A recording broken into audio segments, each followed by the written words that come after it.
The obsidian chamber of the galactic conclave pulsed with a cold, electric tension that seemed to defy the very laws of thermodynamics.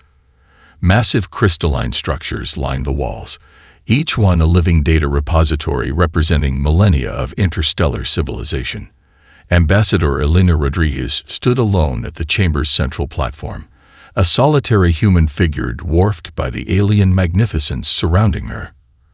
Her neural link communicator, a delicate web of quantum-entangled circuitry embedded beneath her skin, sparked and crackled with increasing intensity.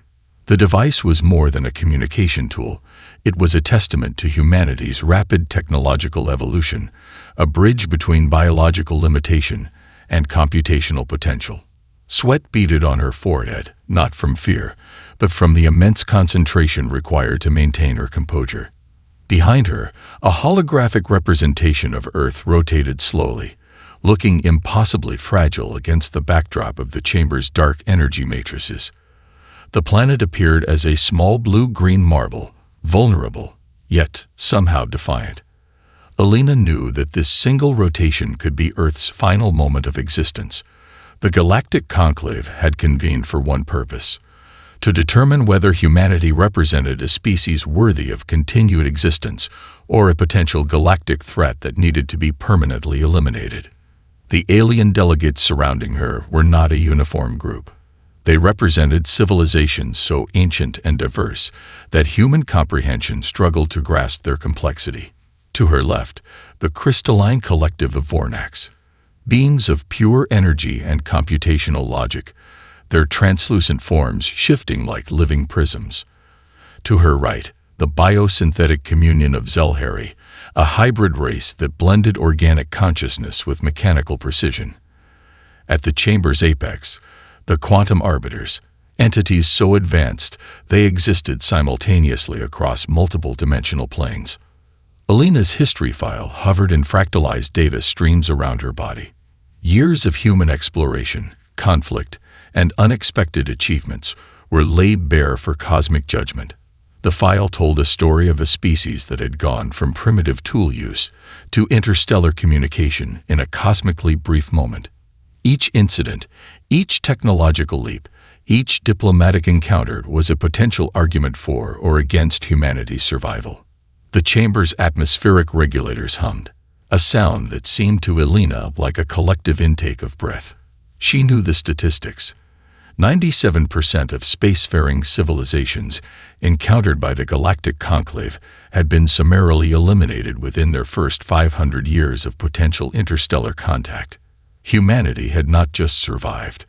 They had challenged, provoked, and repeatedly defied expectations. Her neural implants processed multiple communication streams simultaneously. Backup teams on Earth, diplomatic support networks, and emergency response units were all connected, waiting. The quantum entanglement of her communication systems meant that even if she was eliminated, critical data would transmit instantaneously. Humanity would not go silently into extinction.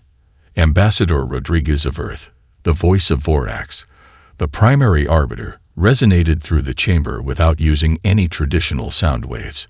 It was a direct neural transmission that bypassed auditory mechanisms and interfaced directly with cognitive processing centers. You stand before the collective to address charges of potential galactic destabilization. Your species has demonstrated a pattern of behavior that suggests uncontrolled evolutionary potential. The charges were clear, but their implications were complex.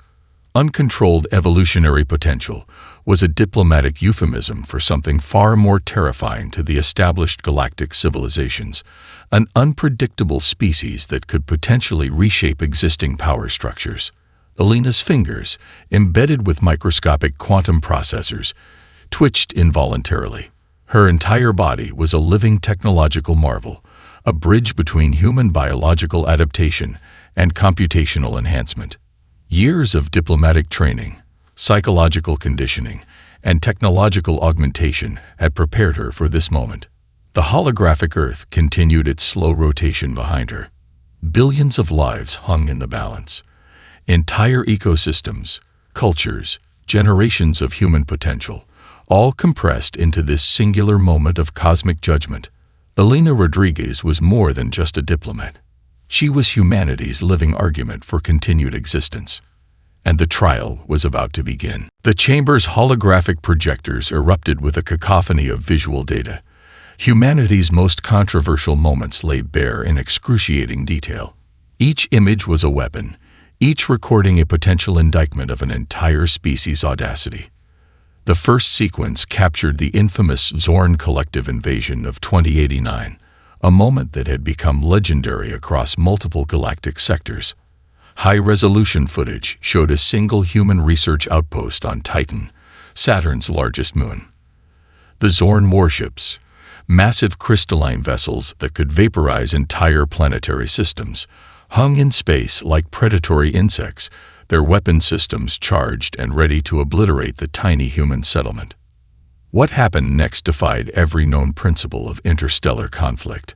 A team of 6 human researchers, led by Dr. Aria Chen, had transformed their entire research station into an improvised defensive mechanism. Using nothing more than modified communication arrays, experimental quantum entanglement technology, and what could only be described as technological improvisation, bordering on madness, they hijacked the Zorn invasion fleet's navigation systems. The holographic replay showed the Zorn warships, each capable of destroying entire continents, suddenly veering off course. Their precise, mathematically calculated invasion patterns dissolved into chaotic spirals. One massive vessel collided with another, creating a spectacular explosion that illuminated the entire Saturnian system. The remaining ships began firing on each other, their sophisticated targeting systems completely compromised by what appeared to be a series of reprogrammed consumer-grade computer algorithms. Dr. Chen herself appeared in the next sequence, her testimony playing across the chamber's crystalline walls. Her voice was calm, almost dismissive. "We didn't defeat them with superior weapons," she explained. "We defeated them by understanding their systems better than they understood themselves." The Galactic Conclave's delegates shifted uncomfortably. This was not how lesser species were supposed to behave. Another sequence erupted, the diplomatic incident with the Keltheric Confederation. A human diplomatic team, faced with a seemingly insurmountable trade dispute, had transformed a potential interstellar conflict into an unprecedented economic partnership. Where traditional diplomatic channels would have resulted in sanctions or military intervention, the humans had introduced a revolutionary economic model that benefited both civilizations. The recording showed Ambassador Marcus Rodriguez, Elena's grandfather, using nothing more than a series of complex economic simulations and what the Keltheri called emotional calculus. He had effectively rewritten the rules of interstellar economic engagement in a single negotiation. But it was the next sequence that truly demonstrated humanity's most terrifying quality, its ability to turn potential destruction into opportunity.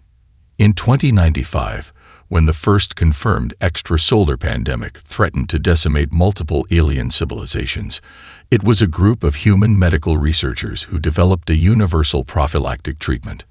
Not content with saving their own species, they had freely distributed the technology across multiple alien civilizations, asking for nothing in return. The quantum arbiter's data streams flickered with what could only be described as confusion. This was not the behavior of a species preparing for galactic domination. This was something far more complex and ultimately more dangerous. A teenage hacker's exploit appeared next. A 17-year-old named Zora Martinez, who had infiltrated a Synthetics war drone control network using a modified gaming console and open-source communication protocols.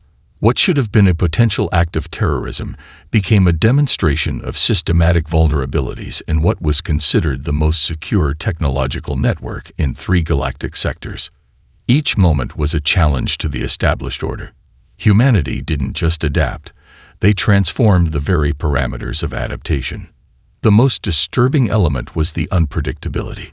These were not isolated incidents, but a pattern of behavior that suggested something far more profound.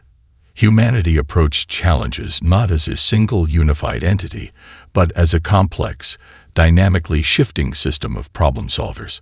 Vorax's crystalline form pulsed with what could only be interpreted as a mixture of fascination and genuine concern. The other delegates murmured, a sound that translated across species as a collective, barely contained anxiety. Humanity's past was not a history of conquest. It was a manifesto of potential, a living, breathing demonstration that the universe was far more complex than any established civilization had ever imagined. And they were just getting started. The extinction directive materialized in the chamber like a living nightmare, a quantum-encoded blueprint of total annihilation that transcended conventional concepts of destruction. Vorax projected the holographic representation with clinical precision, each geometric projection a mathematical sentence of humanity's potential doom. This was not mere elimination. This was cosmic erasure. The protocol consisted of 17 nested quantum algorithms, each more intricate than entire civilizations' accumulated technological achievements. The first layer targeted genetic archives, a comprehensive dissolution of human DNA samples stored across research facilities, private collections, and interstellar archives. No trace would remain. Not a single genetic marker, not the slightest molecular memory of human existence. The second layer addressed technological eradication. Every human-developed patent, every technological schematic, every piece of digital or physical infrastructure would be systematically dismantled. Quantum entanglement disruptors would target communication networks, rendering human technological achievements into subatomic noise. Space stations built by human engineers would collapse into their constituent particles. Orbital infrastructure would dissolve like frost under an impossible sun. Planetary elimination represented the third and most comprehensive stage. Earth would not merely be destroyed, it would be fundamentally deconstructed. Tectonic plate disruptors would trigger cascading geological events. Atmospheric dissolution protocols would strip away every molecule of oxygen, nitrogen, and trace gases. The planet's very geological memory would be erased, transformed into a sterile, lifeless construct that bore no evidence of ever having supported complex life. Elena understood the true horror of the protocol. This was not just about killing humans. This was about ensuring that humanity would be forgotten, as if the species had never existed. The quantum arbiters had compiled an exhaustive dossier justifying the extinction directive. Humanity represented an unprecedented evolutionary anomaly, a species that did not conform to established galactic developmental patterns. Where most civilizations followed predictable technological progressions, humans demonstrated a terrifying capacity for lateral thinking that defied computational modeling. Vorax's neural transmission detailed the specific concerns. Technological unpredictability. Humans introduced technological innovations that violated established developmental protocols. They solved problems through methods that appeared chaotic yet produced consistently surprising results. Emotional complexity. Human decision-making processes incorporated emotional variables that existing galactic civilizations considered fundamentally irrational. Yet these same emotional components produced adaptive solutions that pure logic-based systems could not generate. Rapid evolutionary potential. Genetic and technological research suggested humans could potentially adapt faster than any known species, not through controlled genetic engineering, but through a combination of technological augmentation and biological resilience. Diplomatic volatility. Human interactions with other civilizations demonstrated an ability to transform potential conflicts into unexpected collaborative opportunities. This made them impossible to categorize or control. The extinction protocol was, in essence, a preemptive defense mechanism. The Galactic Conclave was not merely eliminating a potential threat. They were maintaining the established cosmic order. Microscopic quantum disruptors were already positioned in strategic solar system locations. Activation would take less than 0.03 standard galactic seconds. Entire planetary systems could be restructured, dissolved, or reconstructed within that time frame. Elena's neural implants processed the protocol's details with terrifying speed.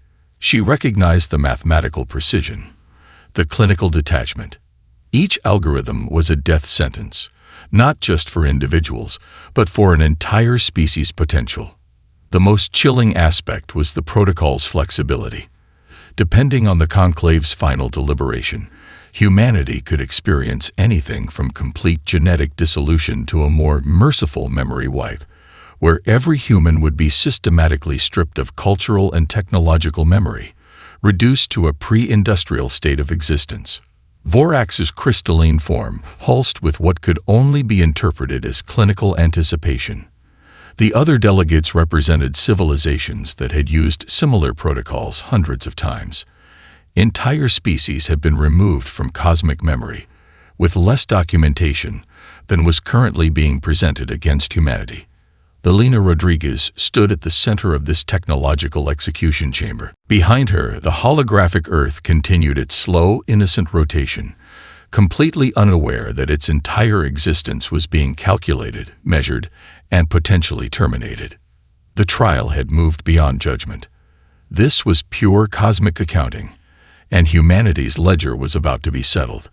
The chamber's holographic systems recalibrated, transforming into a living, breathing testament to human potential. Elena Rodriguez activated her neural link presentation system, and the very fabric of reality seemed to bend around her demonstration. The first projection materialized: the Antarctic Research Station Omega, a marvel of human survival that had become legendary among scientific communities. The image showed a team of 12 researchers who had survived for 437 consecutive days in the most hostile environment on Earth, cut off from all traditional support systems after a catastrophic communication failure. Dr. Rajesh Mehta's story unfolded in high-definition clarity. When their primary research station suffered a complete system collapse during the Antarctic winter, the team didn't wait for rescue. They systematically repurposed every piece of equipment, every technological remnant into a survival mechanism. Solar panels from scientific equipment became heating elements. Communication arrays were transformed into water purification systems. Even their scientific instruments became critical survival tools. The Zelhari delegates leaned forward, their biosynthetic interfaces processing the data with increasing intensity. This was not mere survival. This was adaptive engineering at its most primal and sophisticated level. The next sequence showcased the global pandemic response of 2062, a moment that had redefined humanity's approach to collective problem-solving. When a highly mutagenic virus threatened to destabilize global populations, human researchers did something unprecedented. Instead of operating in isolated national laboratories, they created a completely open-source, globally collaborative research network. Quantum computing clusters in Tokyo linked with genetic research facilities in Sao Paulo. Machine learning algorithms developed in Nairobi cross-referenced with medical data from Toronto. Young researchers, graduate students, and established scientists created a living, breathing problem-solving organism that transcended traditional academic and national boundaries. In less than 72 hours, they had not only mapped the virus's genetic structure but developed a multi-stage vaccine that could be quickly adapted to multiple viral mutations. The solution wasn't just a medical breakthrough. It was a demonstration of human collective intelligence that defied every known model of scientific collaboration. Elena's presentation shifted, revealing a series of technological innovations that seemed to defy conventional scientific progression. A group of college students in a community makerspace had developed a sustainable energy solution that could transform entire planetary ecosystems. Using a combination of biomimetic design and quantum material science, they had created energy conversion systems that were 300% more efficient than any existing technology. The truly remarkable aspect wasn't the technology itself, it was how they had developed it. With no traditional funding, limited resources, and nothing more than open-source collaboration and unbridled creativity, they had solved an energy challenge that had stumped established research institutions for decades. Another sequence highlighted human psychological adaptation. When a massive communication network collapse threatened global infrastructure, communities didn't wait for centralized solutions. Local groups developed mesh networks using modified consumer electronics. Amateur radio enthusiasts, computer programmers, and community organizers created communication systems that were more resilient and adaptive than any centralized network. The quantum arbiter's data streams began to pulse with what could only be interpreted as genuine confusion. These were not the actions of a species preparing for conquest. These were the behaviors of a complex, dynamic problem-solving system that refused to be constrained by existing limitations. Alina's neural implants processed the delegates' reactions in real time. Each demonstration was carefully selected, not to prove human superiority, but to demonstrate a fundamental truth about human potential. They were not a species that conquered. They were a species that transformed. The final sequence was perhaps the most powerful. It showed a global initiative where humans had begun systematically restoring damaged ecosystems, using a combination of genetic engineering, machine learning, and traditional ecological knowledge. They were bringing extinct species back to life, healing environmental damage, and creating sustainable ecological systems. This was not technological dominance. This was technological stewardship. Vorax's crystalline form flickered, a microscopic reaction that, for the quantum arbiters, was equivalent to a human jaw dropping in astonishment. Humanity was not a threat to be eliminated. Humanity was a variable that could not be calculated, a living, breathing algorithm of potential that rewrote the very rules of cosmic existence. And they were just beginning to understand their own capabilities. The chamber's atmospheric regulators shifted imperceptibly as Alina Rodriguez prepared her most dangerous weapon, human emotion. The first recording materialized. Dr. Elena Vasquez, a neuropsychologist who had survived the Great Pacific Earthquake of 2071.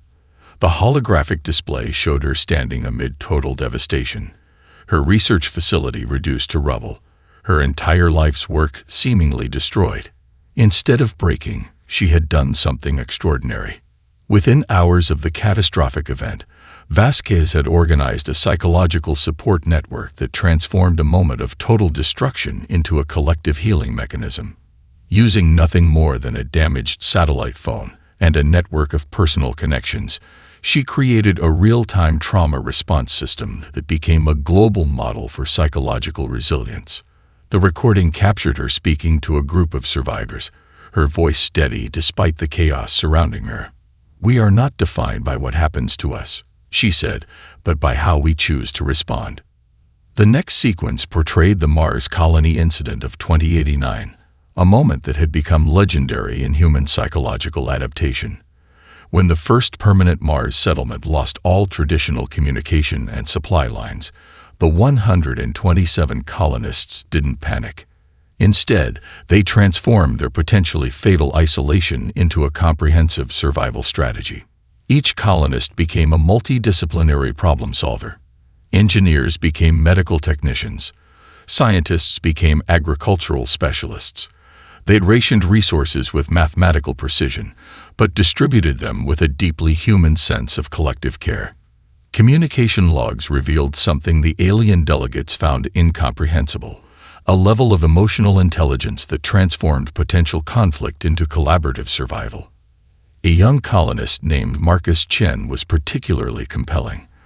When their primary medical officer suffered a complete psychological breakdown, Chen, a geological engineer with no formal medical training, used a combination of psychological training modules, AI-assisted medical databases, and pure human empathy to stabilize both the medical officer and the entire colony's mental health.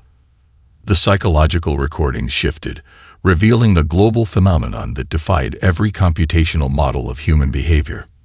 During the global communication collapse of 2075, instead of descending into chaos, human communities developed intricate local support networks. Neighbors who had previously been strangers became complex support systems. In Tokyo, a group of elderly residents organized a community communication network using modified amateur radio equipment. In rural Brazil, indigenous communities used traditional knowledge systems to create sustainable local support mechanisms. In the Arctic, isolated research stations became collaborative survival units that transcended traditional hierarchical structures. The truly remarkable aspect was not just survival, it was the way humans transformed potential tragedy into an opportunity for deeper connection. Alina's most powerful weapon was now fully deployed. These were not just recordings. These were living demonstrations of a psychological adaptation mechanism that was fundamentally incomprehensible to the computational minds of the Galactic Conclave. The Zelhari delegate's biosynthetic interfaces began to pulse with increasing complexity. The quantum arbiter's data streams flickered with what could only be interpreted as genuine confusion. These humans did not respond to challenges with traditional survival mechanisms. They responded with something far more complex, a collective intelligence that transformed emotional vulnerability into strength. A sequence from the Global Refugee Response of 2063 appeared next. When climate disruptions had displaced millions, human communities had done something unprecedented. Instead of viewing refugees as a burden, they had transformed them into collaborative problem-solving units. Engineers became agricultural specialists. Teachers became community infrastructure developers. Each displaced person was not a victim, but a potential solution. Vorax's crystalline form began to vibrate at a frequency that suggested something very close to emotional resonance, a concept the quantum arbiters had previously considered impossible. The final recording was perhaps the most powerful. It showed Dr. Elena Vasquez, years after the earthquake, speaking to a global audience. "Humans are not strong because we don't break," she said. "We are strong because we know how to rebuild. Not just our buildings, not just our technologies, but ourselves." The chamber fell into a profound silence. These were not just recordings of survival. These were demonstrations of a species that had transformed emotional vulnerability into its most powerful evolutionary strategy. Humanity was not a threat to be calculated. Humanity was an emotional algorithm that continuously rewrote the very definition of adaptation. The chamber's holographic systems erupted with a kaleidoscope of technological innovations that defied every established galactic understanding of scientific progression. Elena Rodriguez's presentation was no longer a defense. It was an assault of pure, unbridled human potential. The first demonstration targeted quantum computing, a field where humanity had made breakthrough after impossible breakthrough. In a small garage in Bangalore, a team of researchers led by Dr. Priya Krishnamurthy had developed a quantum processing system that made the most advanced alien technologies look like primitive counting devices. Using a combination of organic neural networks, quantum entanglement, and what could only be described as computational intuition, they had created a processing system that could solve complex multidimensional problems in milliseconds. The truly remarkable aspect wasn't the technology itself, it was how they had developed it. With limited funding, using recycled components, and open-source collaboration, they had achieved what entire alien research civilizations had spent millennia attempting. The holographic display zoomed into the microscopic details of their breakthrough. Quantum bits danced in patterns that seemed to defy the very laws of physics. Traditional computational models showed clear limitations, but the human system introduced a variable that the Galactic Conclave had never encountered: adaptive intuition. The next sequence showcased medical nanotechnology developed by a group of graduate students from 3 different continents. Working entirely through open-source collaboration platforms, they had created nanobots capable of not just treating diseases, but fundamentally restructuring cellular systems. A live demonstration showed these microscopic machines navigating through a complex biological system. They didn't just attack disease, they learned, adapted, and rebuilt cellular structures with a level of precision that bordered on miraculous. Where alien medical technologies used brute force interventions, human nanobots demonstrated a level of nuanced intelligence that was utterly unprecedented. Dr. Marcus Rodriguez, Elena's uncle and a leading geneticist, appeared in the next sequence. He stood in a research facility that looked more like an artist's studio than a traditional laboratory. The walls were covered with organic synthetic hybrid designs that blurred the lines between technology and living systems. His team had developed a sustainable energy solution that was nothing short of revolutionary. By mimicking photosynthetic processes found in plant life and combining them with advanced quantum material science, they had created energy conversion systems that were 500% more efficient than any existing technology. The truly radical aspect was the development process. This wasn't a top-down research project from a massive institutional laboratory. This was a collaborative effort that incorporated indigenous knowledge, open-source research, and a fundamental reimagining of how energy systems could work. Vorax's crystalline form began to pulse with increasing intensity. The quantum arbiter's data streams flickered with what could only be interpreted as a combination of fascination and genuine concern. The next demonstration targeted environmental restoration, a field where humanity had consistently defied computational predictions. Using a combination of genetic engineering, machine learning, and traditional ecological knowledge, human researchers were bringing extinct species back to life and healing environmental damage on a planetary scale. In the Amazon rainforest, a collaborative project between indigenous communities, genetic researchers, and environmental engineers had successfully restored entire ecosystems. They weren't just replanting forests. They were creating living, adaptive biological systems that could self-regulate and heal. A young researcher named Asham Baek appeared, explaining their methodology. "We don't see technology as something separate from nature," she said. "We see it as an extension of life's fundamental creative process." The final sequence was perhaps the most powerful. It showed humanity's approach to space exploration, not as a conquest, but as a collaborative journey of discovery.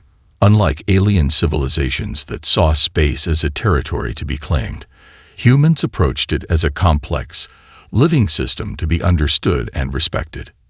The Mars colony wasn't just a scientific outpost. It was a living laboratory of human adaptation. Researchers from different disciplines worked together, breaking down traditional barriers between scientific fields.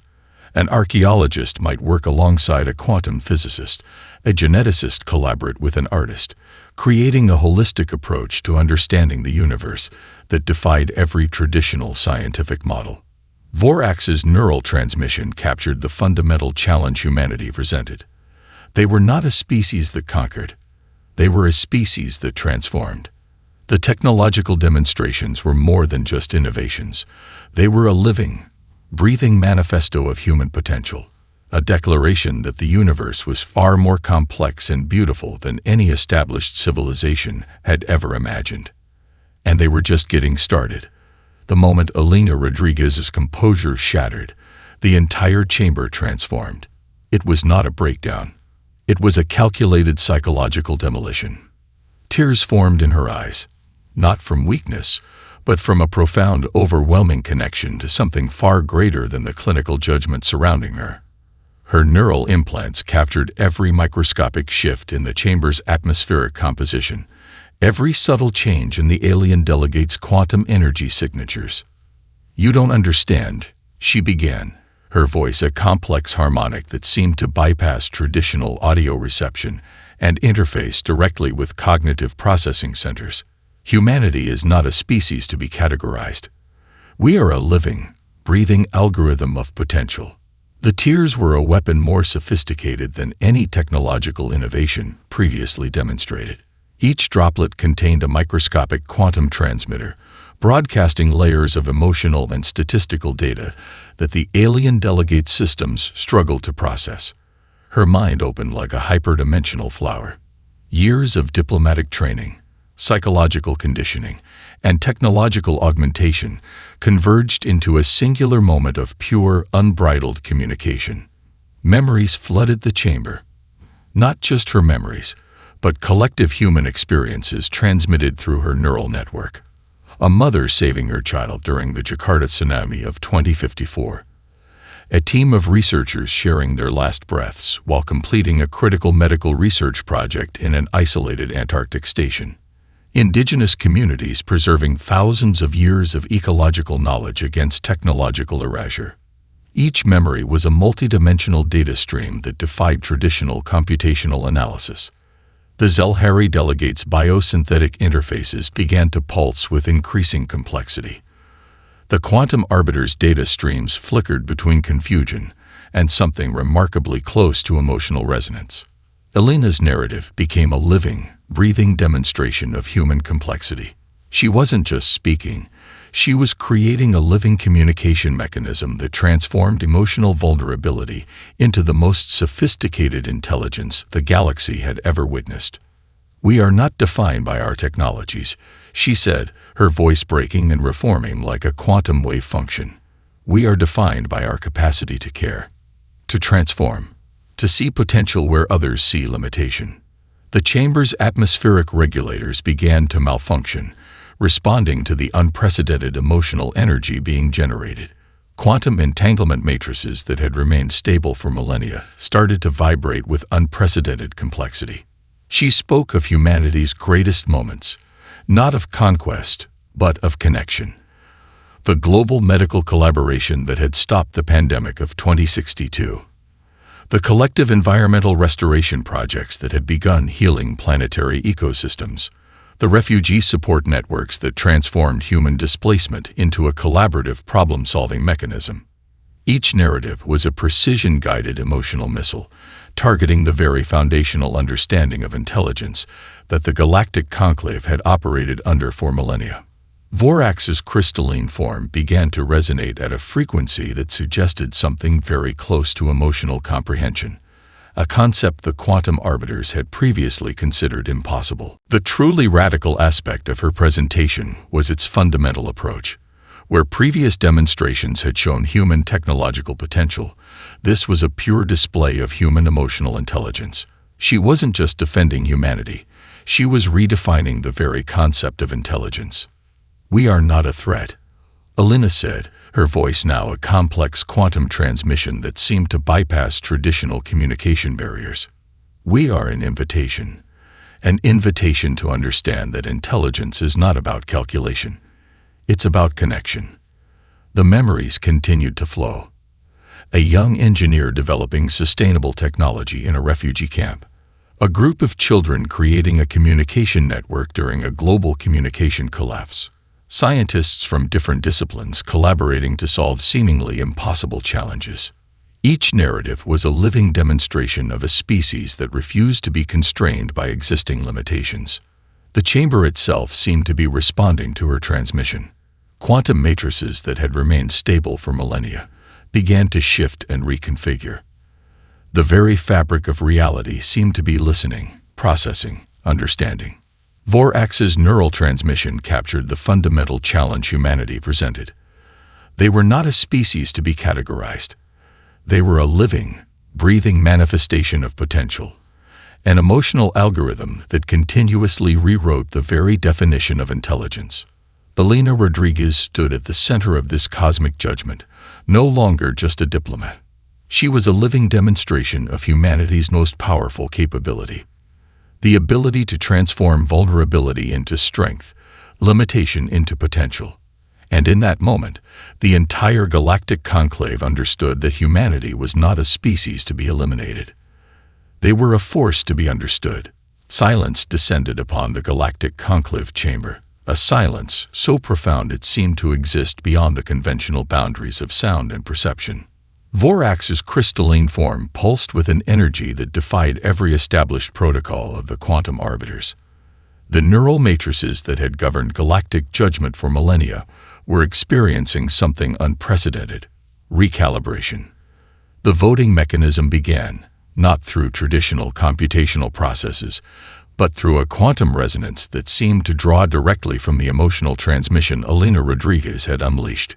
Each delegate's decision was no longer a simple calculation of threat assessment, but a complex integration of the human narrative they had just experienced. The first vote came from the Crystalline Collective. Their representative's quantum signature shifted from its traditional rigid geometric pattern to something more fluid, more adaptive. Preservation.